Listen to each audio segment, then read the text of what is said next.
Sa pag-amin ni Samantha sa kanyang kasalanan, patong-patong ang kasong kanyang kakaharapin sa pagtulak niya kay Paco sa pagtangka sa buhay ni George at pagkawala umano kay Basil.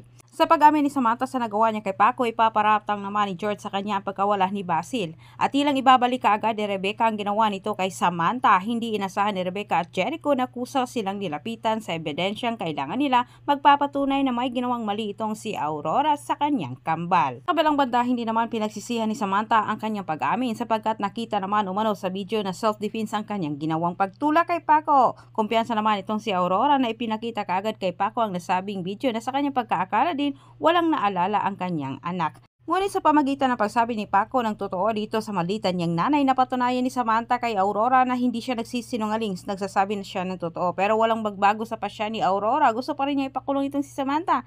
Gusto nang mapakita ni Paco kay Samantha, ngunit hindi naman pumayag itong malditang Aurora. Katwiran niya, ngayong alam na umano nila Samantha ang lahat, siguradong ididimanda umano nito si Paco. At higit sa lahat, hindi umano makakasuhan itong si Samantha sa pagkawala ni Paco. Sa kabilang banda, malaman na ni George na gusto siyang ipatumba ng kanyang asawa nung buhay pa ito. Sa nalalaman nilang lahat, tinitingnan kaagad ni George ang bawat anggulo sa nangyari sa kanya at sa pagkawala ni Basil. At ang lumalabas na kanilang pinaghihinalaan si Samantha, agad naman niya itong sinugod sa mansyon ni Aurora para kumprontahin ang ex-kaibigan patungkol sa kanyang hinala. Subalit pinanindigan ni Sam sa kanilang pagharap na hindi umano siyang tumapo sa buhay ni Basil. Dagdag ni Sam, sa kabila ng pambablackmail umano ni Basil sa kanya ay hindi umano sumagip sa kanyang isip na tapusin itong si Basil.